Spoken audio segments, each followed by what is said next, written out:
Le château de Pornic, dont on voit l'étendard, est aux armes des Chabot, donc la croix noire sur un fond d'or, croix de sable, et armorié d'hermine. C'est une petite seigneurie. Le château existe très vraisemblablement au Xe siècle. Il est sur son piton rocheux et il se situe entre le canal de Haute-Perche, la rivière Haute-Perche, qui vient dans son embouchure au Vieux-Port, d'une part, et à son nord, deux petites rivières, le Craco et la Dette, qui viennent s'emboucher juste au pied du château, où est actuellement la place du château que l'on voit en contrebas. Cette seigneurie n'est pas une très grande seigneurie, elle protège le petit village de Pornic.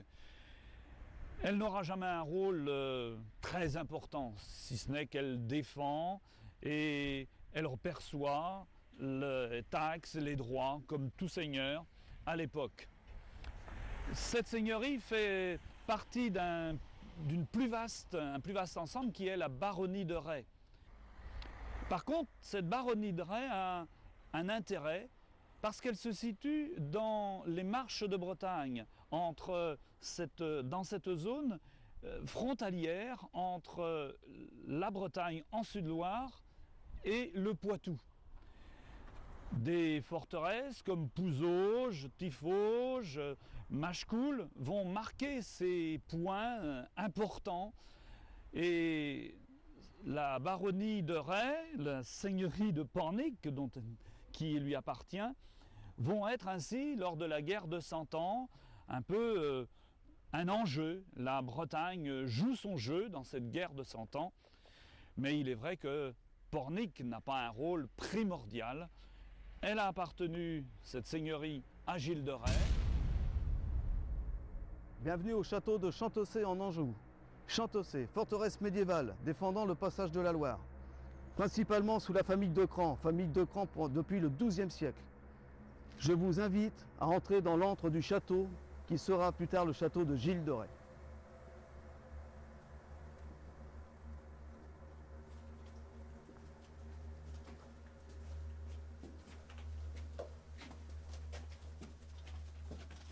L'association Croix de Sable existe depuis 14 ans.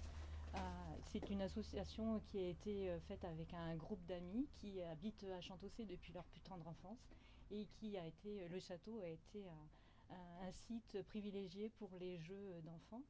Et suite à ça, au fur et à mesure que les années ont passé, on a décidé de créer une association pour sauvegarder et promouvoir le patrimoine chantosséen.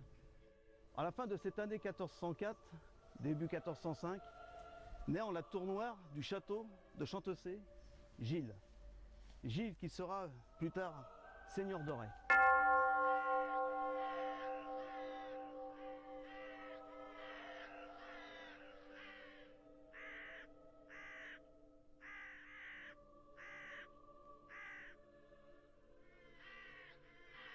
Gilles de Ray est né à Chantossé.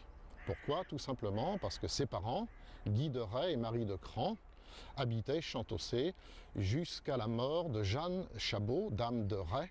Gilles et sa famille resteront à Chantossé pendant 2 ans. Donc quand Gilles de Ray arrive au château de Machecoul, il a environ 2 ou 3 ans. Malheureusement pour lui, en 1414-1415, il va perdre successivement d'abord sa mère, Marie de Cran, dont les circonstances ne sont pas élucidées, peut-être lors de la naissance de son frère René. En tout cas, elle décède peu de temps avant son mari. Guy de Ray est mort lors d'une chasse au sanglier dans la forêt de Machecoul. C'est qu'entre-temps, Amaury de Cran, seigneur de Briolet, a été tué lors de la bataille d'Azincourt. Donc en l'espace de 2 années, eh bien, Jean de Cran a perdu et son fils et sa fille, ainsi que son gendre. Gilles et René arrivent à Chantossé fin 1414, début 1415. Le grand-père Jean de Cran prend leur éducation en main. Le grand-père qui va l'initier à l'art militaire, à l'art diplomatique, mais qui, au point de vue éducatif, va l'abandonner, va le livrer un petit peu à lui-même. Jean de Cran va, dit-on, élever Gilles de Rais, plutôt mal que bien, le laissant plutôt un peu tout faire.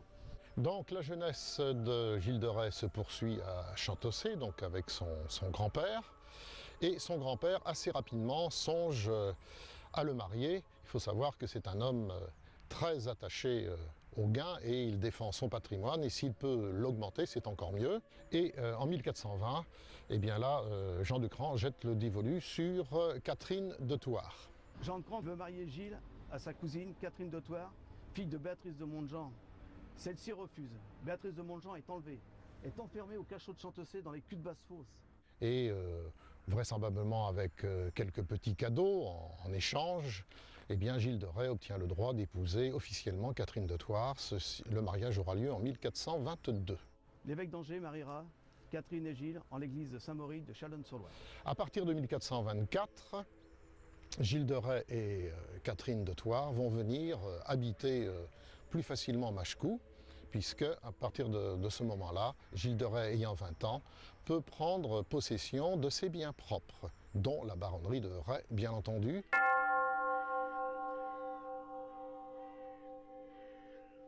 Alors nous sommes ici au donjon de Pouzauges, donc donjon du XIIe siècle, qui a appartenu à Catherine de Thouars au XVe siècle, entre 1420 et 1440, période à laquelle elle était l'épouse de Gilles de Rais, jusque donc à son exécution 1440.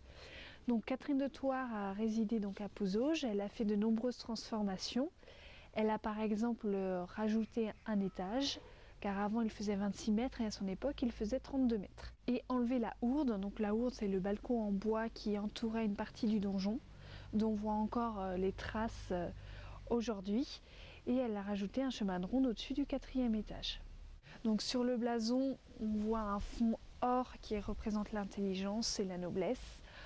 Le carré rouge, donc ce qu'on appelle un carré de gueule, représente le désir de servir sa patrie. Et l'hélice bleue représente la loyauté.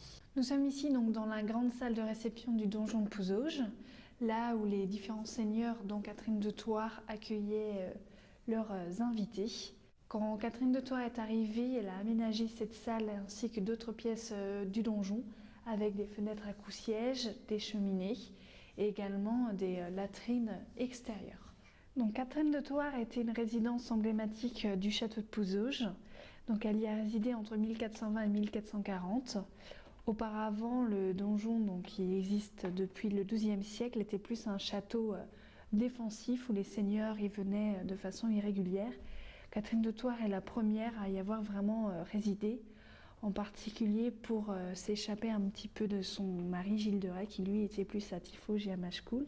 Donc Gilles de Rais est aussi un homme de guerre. Il a été très précocement engagé d'abord dans une guerre civile entre la famille des Penthièvre et la famille des Montfort. Donc dès 1420, lors de l'attentat contre Jean V à Chantosso, qui est retenu prisonnier par Margot de Clisson.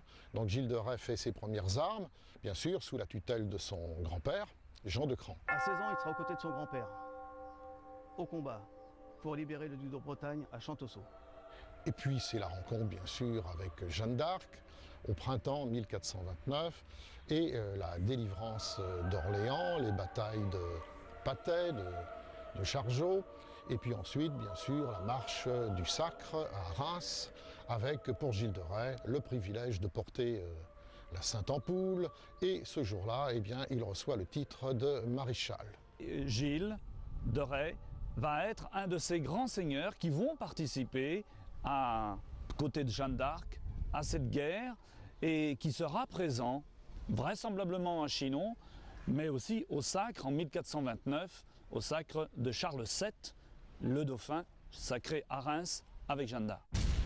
Et puis, tout va s'écrouler à partir du 8 septembre 1429. C'est l'échec de l'attaque sur Paris, Jeanne d'Arc est blessée, et Charles VII décide la fin de la campagne de 1429.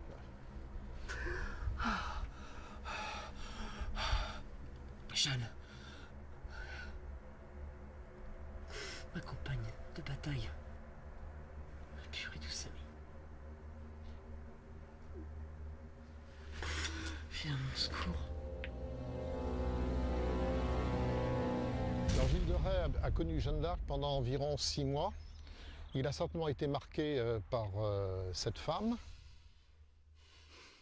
La mort de Jeanne la Pucelle y est pour beaucoup. Il ne s'en est jamais remis.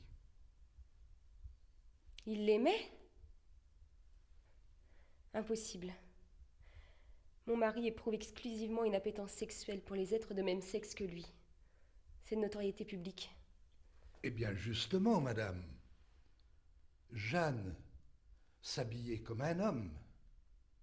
Jeanne se coiffait comme un garçon. Jeanne portait armure, armes. À tel point qu'il a décidé de monter en son honneur un grand spectacle théâtral à Orléans en 1434 et en 1435 vraisemblablement, à partir d'un texte qu'on appelle le Mystère du siège d'Orléans, qui est une œuvre de 25 000 vers, qui mettait en scène les Anglais, les Français, au total 500 à 600 figurants. Tout cela me coûte de l'argent. Mon temps est précieux. Tout cela me coûte une fortune. Excusez-moi, demoiselle Jeanne des Armoises, mais je veux que cette représentation du mystère d'Orléans soit tout simplement unique et somptueuse. Et je ne compte pas l'argent que j'y dépenserai pour l'égalité. Certes, j'entends, mon ami. Point n'est besoin d'être inquiet. Cela sera assurément une grande œuvre.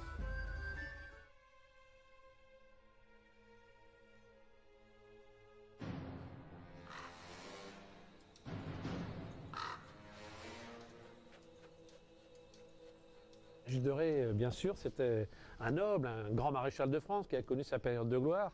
Et puis ensuite, quand Jeanne d'Arc, tout s'est arrêté pour Jeanne d'Arc, et bien tout s'est arrêté aussi un petit peu pour Gilles de Rais. Alors il a eu une deuxième vie en quelque sorte. Et dans cette vie-là, il a été un artiste. Pas un artiste sur scène, mais il a été quelque part un amateur des arts. Il avait sa fameuse collègiale des Saints-Innocents à Machecou. Et on peut tout à fait imaginer que cette collégiale est venue chanter ici à Tiffauges et peut-être même là où nous sommes en ce moment. Il décide en mars 1435 de créer ce qu'on a appelé la collégiale, qu'il a baptisée collégiale des Saints-Innocents, et qui était composée d'environ une trentaine de choristes, bien sûr le tout encadré par du personnel et des musiciens, puisqu'on dit que dans ces spectacles, il se déplaçait avec des orgues portatives. Parce que Gilles de Rais, il a aussi écrit Les Mystères d'Orléans, une grande fresque sur Jeanne d'Arc. Donc c'était un homme de spectacle dont quelque part, à notre manière, eh bien, chaque année, on parle aussi de Gilles de Rais sous forme d'un spectacle également. Alors ces dépenses, bien sûr, très élevées, ont intrigué, pour pas dire effrayé, une partie de la famille. Et c'est vrai que René de Lassus, son frère, ainsi que Catherine de Thouars, sa femme, ont donc intenté une action auprès du roi de France, qui, en 1435, promulgue des lois d'interdiction de vente des biens de Gilles de Rais. Il se colporte que d'aucuns songent à vous faire procès. Entre autres pour l'immense fortune que vous avez dilapidée. Diantre. Et que dit-on encore à mon sujet? Que vous avez de fâcheuses habitudes. Qu'est-ce à dire? Que vous goûtez la compagnie de très jeunes gens. Cessez, Madame de Thouars. Cessez. Justement. Où sont les tapisseries absentes des murs? Vendues sans doute. Vous oubliez qu'elles appartiennent à ma noble famille. Les Thouars. Et pour se refaire un petit peu une santé financière, eh bien, il va avoir recours à des pratiques alchimiques. Je transformerai bientôt le métal ordinaire en or. Et vous retrouverez votre fortune, mon beau sire. Félicitations, prince de l'alchimie. Mais je ne me fais pas languir. Je suis impatient. Il faut dire aussi qu'il s'entoure d'un certain nombre de personnages peu recommandables, dont Roger Briqueville, un lointain cousin, Gilles de Sillé également, qui est cousin du côté des Crans, et il engage des serviteurs, le fameux Poitou, Henriet, qui vont devenir ses chambriers. Alors quant aux pratiques alchimiques, à Machecou, il est vraisemblable qu'il y ait eu très peu de choses dans ce domaine. Les principaux laboratoires étaient installés à Tiffauges. Eh bien voilà, nous sommes au château de Tiffauges, nous sommes en Vendée. Vous voyez derrière moi le donjon de Gilles de Rais. Tiffauges, c'est avant tout Gilles de Rais et non pas Barbe Bleue. Barbe Bleue est une légende, les contes de Perrault. Et Gilles de Rais, lui, a réellement existé, il a vécu ici. Et nous sommes justement ici entre la Crume et la Sèvre, entre ces deux rivières.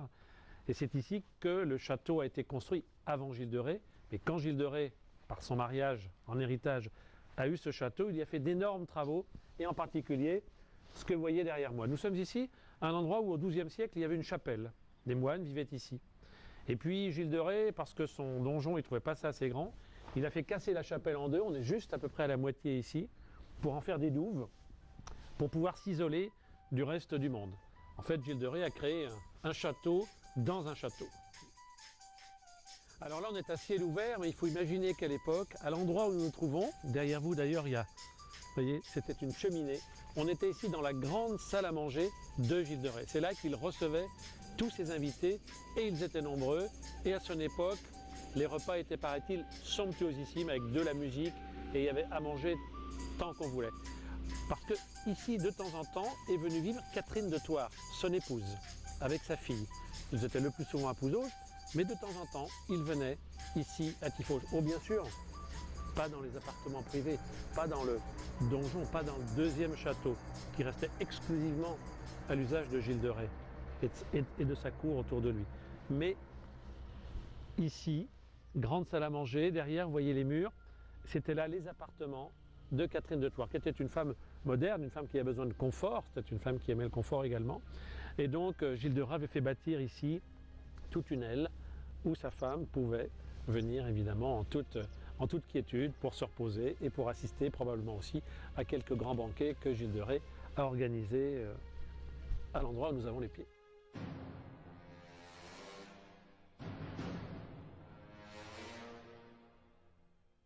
Alors là, vous êtes bien assis, chers spectateurs, parce que c'est derrière moi que se passe chaque été le spectacle, la comédie musicale dramatique sur Gilles de Rais. En fait, on raconte la vie de Gilles de Rais et ses liens en particulier avec Jeanne d'Arc jusqu'en 1430.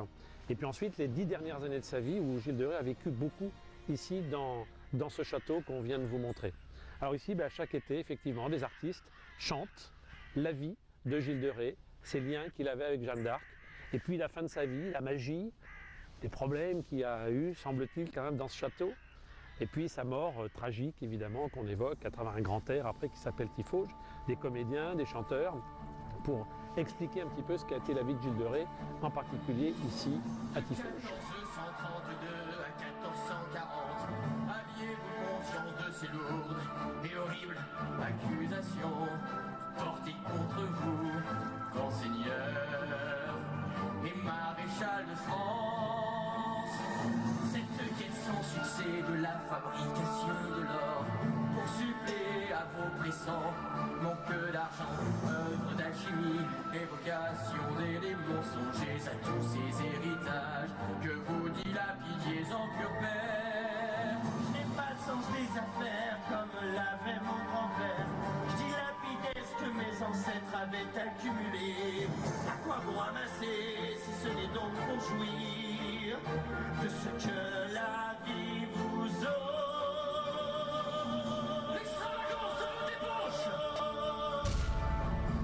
Là, nous sommes vraiment dans l'entrée du donjon, nous sommes dans l'antre du diable. Hein, c'est là, c'est par ici que Gilles de Rais entrait lorsqu'il allait dans son donjon privatif. Hein, je vous rappelle que ce donjon, c'est un château dans le château, quoi. Et il y a une anecdote, c'est qu'on se sert évidemment de ce donjon pour le spectacle des Nocturnes, qu'on fait 7 ou 8 fois chaque été. Et dans ce spectacle, il y a des artistes qui viennent s'habiller ici, pour les besoins du spectacle. Et à chaque fois qu'ils viennent s'habiller là, à chaque fois, ils nous ont dit qu'ils ne sont pas forcément toujours très rassurés.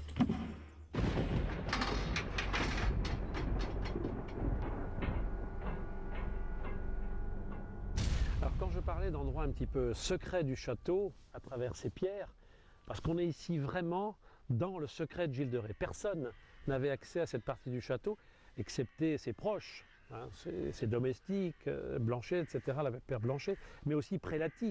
Vous savez que Gilles de Rais avait une passion pour la magie, il voulait fabriquer de l'or. Peut-être ici aussi qu'il y avait ces évocations des démons, on a parlé de ça aussi dans le procès. On parlait dans la région de disparition d'enfants. Peut-être que des enfants ont été peut-être kidnappés ou ces enfants ont peut-être été incarcérés ici dans ces lieux. Archange de la révolte, que ton nom soit de mauvais augure pour tes ennemis. Que ton règne de Christ arrive sur la terre. Mène-moi à toutes les tentations de la chair, afin que je puisse empiéter largement sur tes chemins par mes désirs.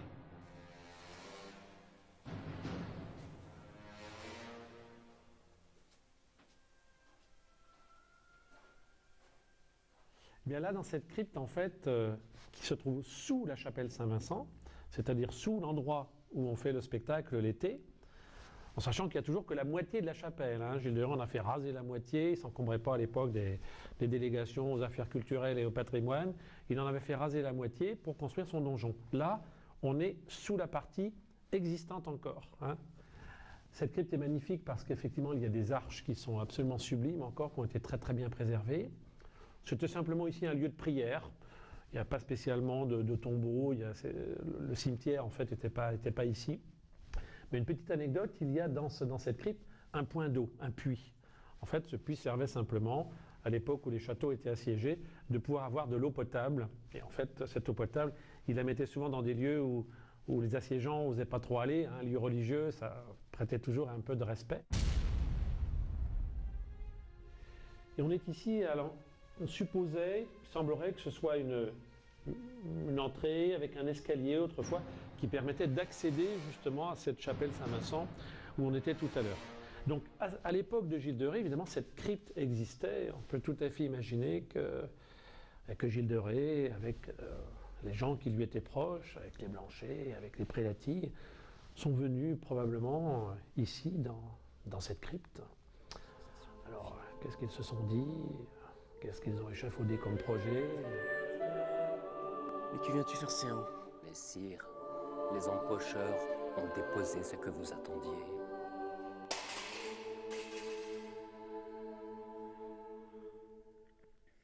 Tu me retournes les sangs. Que Poitou le lave et me l'amène prestement dans ma chambre. Je ne supporte pas la saleté et la puanteur de ces petits gueux. Bien, sire.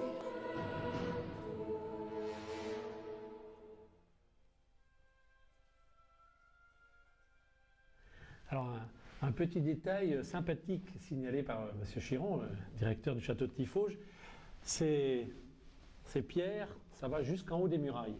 Et en fait, à l'époque, comme il n'y avait pas de téléphone portable, eh bien, il donnait les informations un petit peu par écrit et il lançait les informations du haut de la muraille et ça tombait ici. Donc, c'était un réceptacle pour lire des petits papiers, parchemins qui expliquaient peut-être une situation dangereuse. Enfin, ça permettait de donner des informations.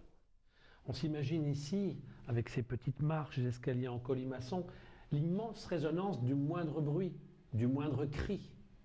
Et on comprend pourquoi peut-être Gilles de Rais, dans la deuxième partie de sa vie, a cherché justement à s'isoler, peut-être pour éviter que les cris, que les bruits ne s'entendent en dehors de ces murailles, très épaisses comme vous pouvez le constater. Les murailles étaient excessivement épaisses et c'était que de la pierre. Donc on s'imagine évidemment un lieu ici très clos, un lieu dans lequel effectivement Gilles de Rais a pu laisser libre cours à une vie particulière dans la deuxième partie de sa vie, selon ce que l'on lit parfois dans les légendes, dans les livres, mais aussi ce que les historiens ont décrit dans le procès, en particulier dans les minutes du procès qui ont précédé la mort de Gilles de Rais. Personne ne veut y descendre, sire. Peu me chaud. On voit enrayer avec quelques hommes et qu'il extermine tout ce qui vit. Tu entends? Tout. Mais avant, tu trouves Poitou? Demande-lui de me rejoindre dans ma chambre. Il a du nettoyage à faire. Les évocations des démons, les évocations démoniaques, interviennent surtout en fin de la vie de Gilles de Rais, surtout à partir de 1438-1439. En ce qui concerne Machecoul, Prélaty vient vivre avec lui pendant plusieurs semaines et Poitou évoque une nuit où il y a eu des évocations du démon, évocations directes. Une qui s'est passée dans la chambre de Gilles de Rais. Et puis, il y a également de rapporter une évocation qui aurait été faite avec Poitou et Prélaty dans un pré. On parle du pré de l'Espérance, non loin du château de Machecoul. Puissant Satan, seul Dieu qui vivra et régnera pour toujours. Je te supplie d'invoquer Baron le diable à se manifester devant nous, afin qu'il puisse nous donner une réponse fidèle et véridique pour l'accomplissement de notre but tant désiré. Ô Seigneur Satan, concède-nous, nous te prions, la force de concevoir dans notre esprit ce que nous désirons. Dans la partie la plus sombre de l'histoire de Gilles de Rais, il y a bien sûr les actes pédophiles, c'est les meurtres d'enfants pour lesquels il a été arrêté et condamné. Et ces meurtres, bien sûr, sont précédés de ce qu'on appelle les disparitions. Et c'est le procès qui nous permet d'avoir le plus de renseignements sur cette question.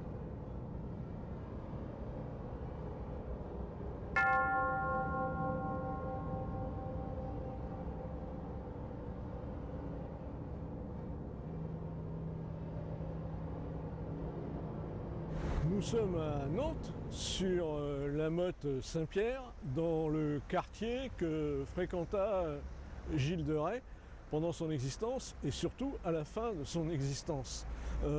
C'est sur cette motte Saint-Pierre qu'à partir de 1434, l'évêque de Nantes, Jean de Malestroit, aidé par le duc Jean V, commença les interminables travaux de la nouvelle cathédrale. Et la partie que nous voyons derrière nous est la partie qu'a pu voir Gilles de Rais, puisque les travaux débutaient donc en 1434.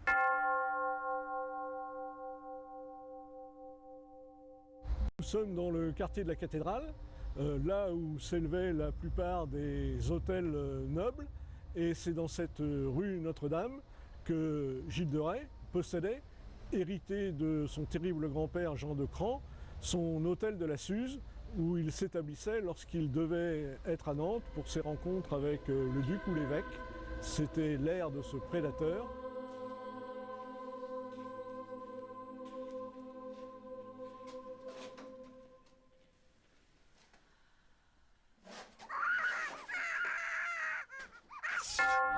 Dans l'actuelle rue Bossuet, qui s'appelait au Moyen-Âge la Petite rue Notre-Dame, nous avons deux beaux exemples des demeures de ce quartier, avec ces deux bâtisses en encorbellement, ces deux maisons à pans de bois, joliment restaurées, qui nous permettent d'évoquer non seulement la vie médiévale, mais tout ce qui a pu, d'après les propres dires de Gilles de Rais, s'y dérouler, et en particulier les rapts d'enfants organisés dans ce quartier par sa servante en quelque sorte, sa pourvoyeuse en enfants, la Meffray. Que sais-tu au sujet du sire de Rais, maître de la maison de la Suze, ici à Nantes? J'ai pas grand-chose à dire. Juste que le sire de Rais me manda pour lui recruter des pages pour ses écuries. Une fois ou deux, c'est tout. Bien, bien, vieille femme. Mais est-ce vraiment tout? C'est tout.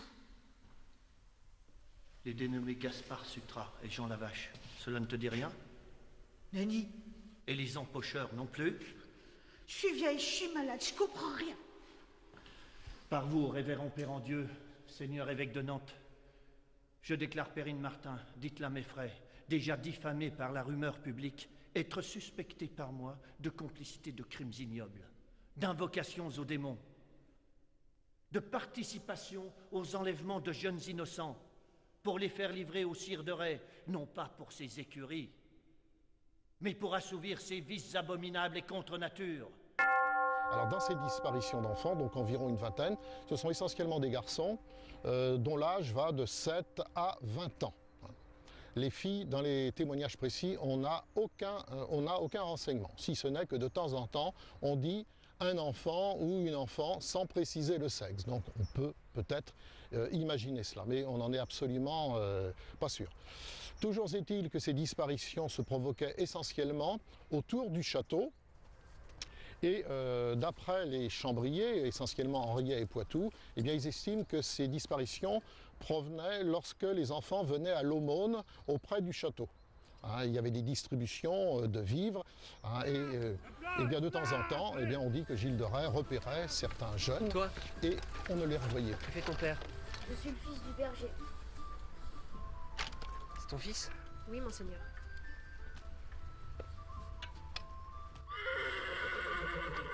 Tiens, femme. J'ai besoin de gentils pages pour le château. Comment se nomme ton fils? Denis. Denis, monseigneur. Son avenir est au château désormais. Sois heureuse, femme. Je vous rends grâce, monseigneur. Sois bien sage, mon grand. Tu reviendras dans notre chaumière de temps en temps? Oui, je reviendrai, maman.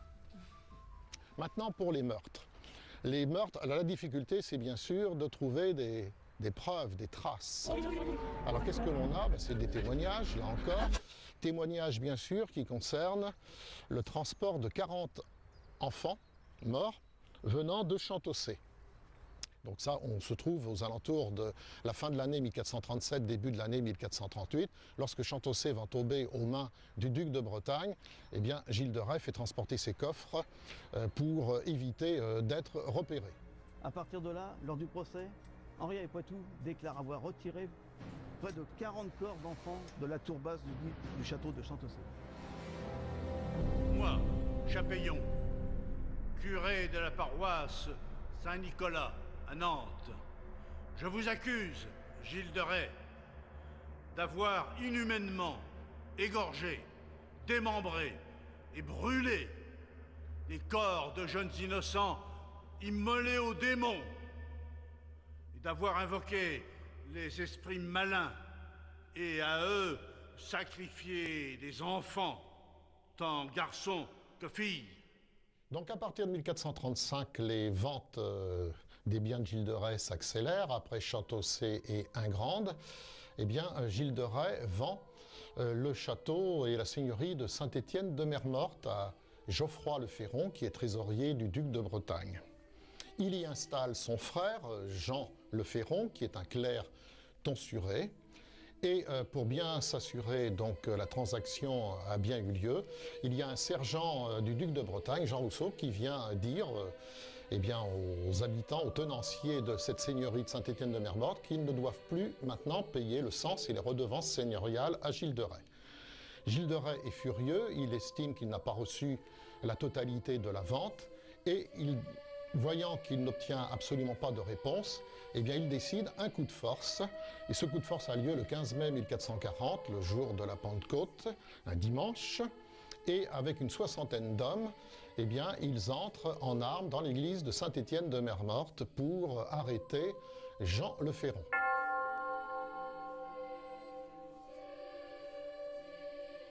Nous sommes sur la commune de Saint-Étienne de Mermorte, où il y avait un château fort, qui est derrière moi, ou du moins ce qu'il en reste. Ce château, c'était pas une grande forteresse, c'était un petit bastion de défense du château plus important de Machecou. Il était placé sur les bords de fleuve côtier du Faleron, qui servait de limite aux marches communes entre le Poitou et la Bretagne. Alors, l'un des rares vestiges du château de Saint-Étienne, c'est le puits taillé dans le rocher et les marches du donjon. Nous sommes à une centaine de mètres de l'église de Saint-Étienne de Mermorte, où Gilles de Rais va entrer le dimanche de Pentecôte, 17 mai 1440. Il s'agit de ton château de Saint-Étienne de Mermorte. Tu l'as vendu à Godefroy le Ferron. Certes, et t'as toujours pas payé. C'est ma foi vrai, j'ai fort besoin d'argent. Justement, il s'est mis dans la tête de payer ton château avec tes impôts de retard. Oh, le suppôt de Satan, mais comment peut-il faire ça? Tu oublies que c'est le trésorier du duc de Bretagne? Oh, l'outrage. Me faire ça à moi, maréchal de France. Maudit chien. Mais j'ai ouï dire qu'il a délégué ses pouvoirs à son frère, Jean le Ferron, le curé de Saint-Étienne de Mermorte. Quelle est ton intention? Celui-ci dit la messe en ce moment dans son église. C'est à 2 lieues. Au galon, en partant de suite avec une poignée de cavaliers armés, nous y serons avant la fin de la grand-messe. Tu le prends en otage. Tu le caches dans les bassos du château. Son frère paiera ce qu'il te doit. Puis après, tu le libères. En ce dimanche matin de Pentecôte 1440, Gilles de Rais, qui arrive de Machecoul avec une soixantaine d'hommes, entre dans l'église de Saint-Étienne de Mer-Morte en armes.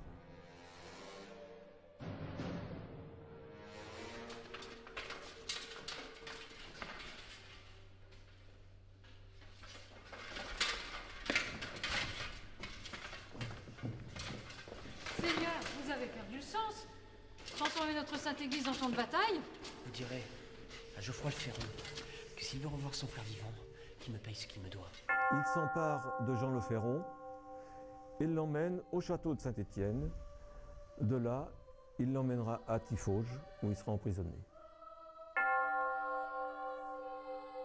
Nous avons, dans un mur, découvert 2 angelots qui datent de l'époque de Gilles de Rais.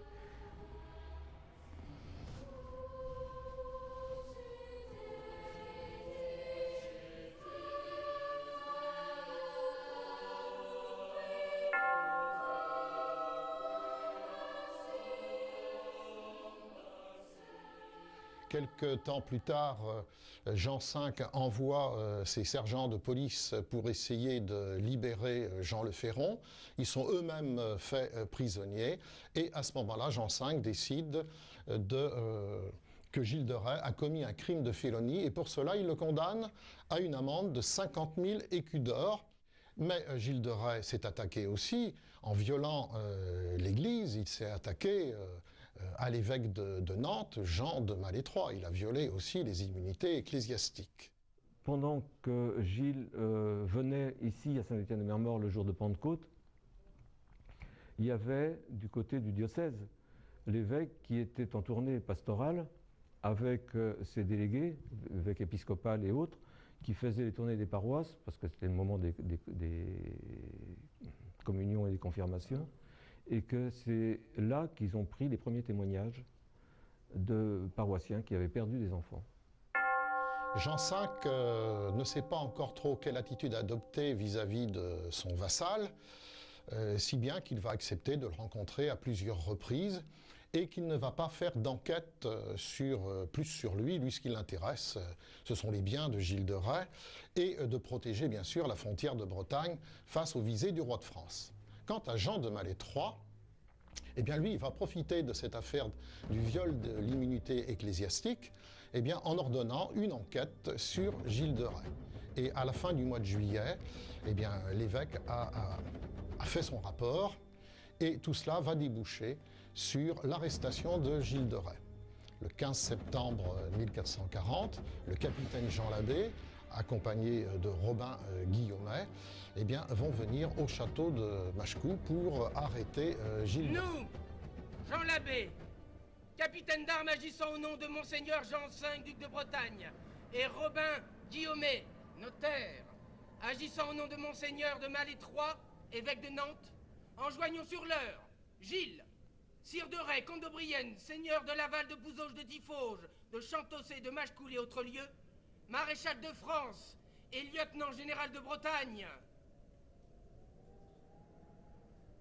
de se constituer prisonnier pour répondre du crime de violation des immunités ecclésiastiques.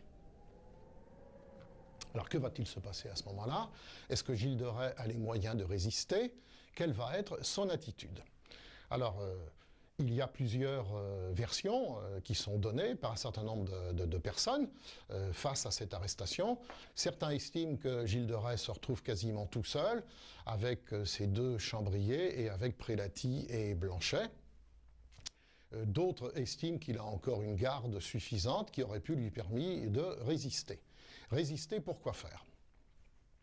Peut-être un temps, mais face à l'armée du duc de Bretagne, est-ce qu'il avait les moyens? Fuir, c'était peut-être prouver qu'il était coupable. Et finalement, il va se laisser arrêter sans opposer de résistance. Certains estiment que, s'il l'a fait, c'était qu'il était sûr de ne pas être poursuivi, que Jean V garderait sa confiance envers lui, et que finalement, il aurait une petite amende, et puis l'affaire serait terminée. Où est le maître de Séan? Bonjour Jean. Mon compagnon de guerre. Tu fais bon voyage. Moi, Jean Labbé, capitaine d'armes du duc de Bretagne, je vous enjoins, messire de Ray, à vous constituer prisonnier. Bla bla bla bla bla. Mon ami, mes hommes et moi n'opposerons aucune résistance. Tu peux être rassuré. À la bonne heure. Donc le 15 septembre, Gilles de Rais est arrêté en compagnie de quelques-uns de ses comparses. Certains y ont échappé. Sillet et Roger Bricqueville se sont enfuis et ne seront pas inquiétés du tout lors du procès. Donc Gilles de Rais est en route pour le château de la Tourneuve à Nantes. De l'ancien pont de secours sur lequel nous sommes, nous voyons le bâtiment dit faussement de l'ancien donjon, qui est en fait la tour de la Courneuve, et c'est dans cette tour, avec son chemin de ronde abrité et son toit en poivrière, c'est dans cette tour que Gilles de Rais a été prisonnier et a subi son procès. Gilles de Rais, vous êtes accusé tant au château de Tiffauges, de Chantossé, de Machecoul, qu'à Nantes, en la maison nommée la Suze, d'avoir horriblement et inhumainement tué environ 140 enfants. Gilles de Rais, au départ, réfute toute accusation, réfute même ses juges. Vous avez aussi, et c'est inouï, à plusieurs fêtes solennelles, et au jour de la Toussaint dernière, fait célébrer certaines cérémonies en l'honneur des malins esprits. Je récuse ce criminel. Il est excommunié, et à partir de ce moment-là, Gilles de Rais va changer complètement d'attitude.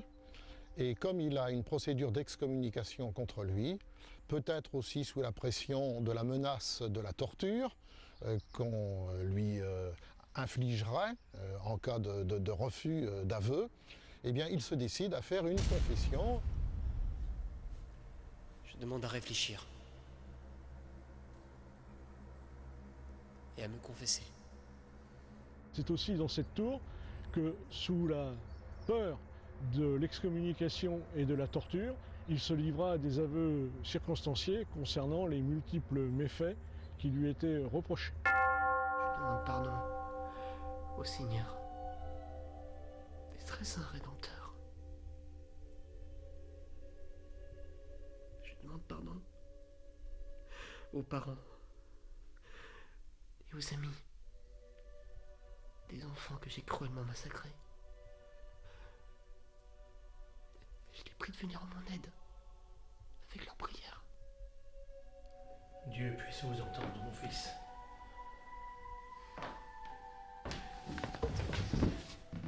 Je ne peux être excommunié, je vous en supplie. J'ai pris conscience de l'étendue et de l'énormité de mes crimes. J'ai besoin de la miséricorde divine. C'est vraisemblablement très sincèrement qu'il reconnaît ses fautes. Il demande pardon à Dieu, aux parents. Il avoue, mais en fait, il cherche son salut. Pour moi, c'est un personnage qui, malgré tout, s'assume complètement, puisqu'il avoue déjà. C'est aussi un personnage qui est ballotté complètement par son entourage aussi. Je pense qu'il a été très influencé également. Il aurait pu être le meilleur, il a été le pire. C'est un personnage, bien sûr, un meurtrier, hein. Donc un tueur en série, certains diraient cela. Si j'ai commis tant et de si grands crimes, la cause en est que dans ma jeunesse, on m'a toujours laissé aller au gré de mes volontés. Pardon. À grande douleur, j'attends mon jugement. Nous sommes à peu près sur le lieu d'exécution de Gilles de Rais.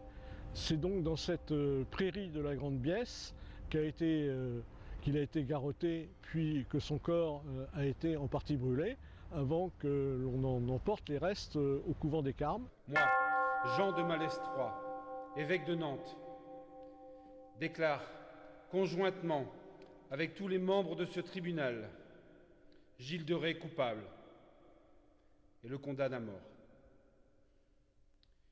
Il sera pendu et brûlé. La sentence sera mise à exécution demain matin à 11h. Merci, Monseigneur, de me notifier l'heure de mon exécution, afin que je me prépare à mourir, avec regret d'avoir commis tous ces crimes. Nous sommes ici à l'emplacement d'un couvent extrêmement important, le couvent des Carmes, et c'est dans ce couvent des Carmes que les restes de Gilles de Rais, après son exécution, ont été inhumés avant de disparaître à la Révolution française. Ceux qui avaient les plus beaux visages, les plus beaux membres. Cruellement, je les regardais. Je les faisais regarder. Et m'en délectais. Continuez, mon fils.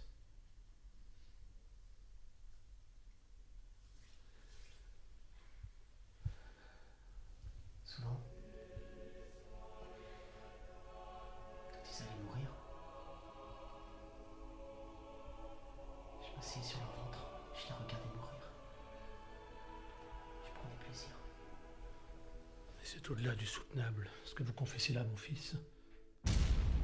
À la place de son lieu de supplice, on a élevé un calvaire appelé Notre-Dame de Crélet, qui servait de lieu de pèlerinage aux femmes qui voulaient avoir du lait pour allaiter leur nouveau-né. Bénissez-moi, mon Père, parce que j'ai péché.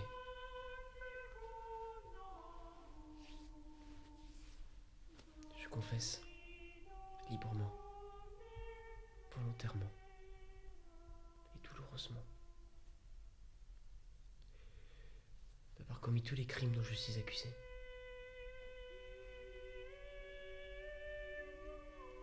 Je les fis et les perpétrai selon mon imagination, ma pensée, sans le conseil de personne, et selon mon propre sens,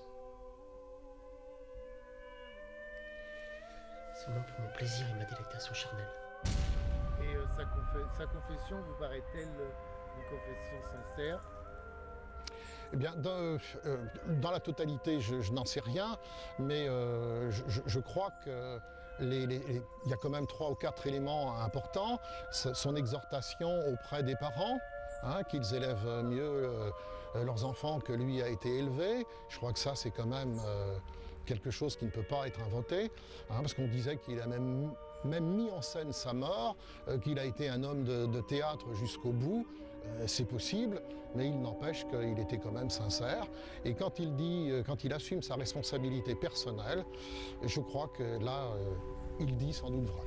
Comment me pardonneras-tu de cette furie ?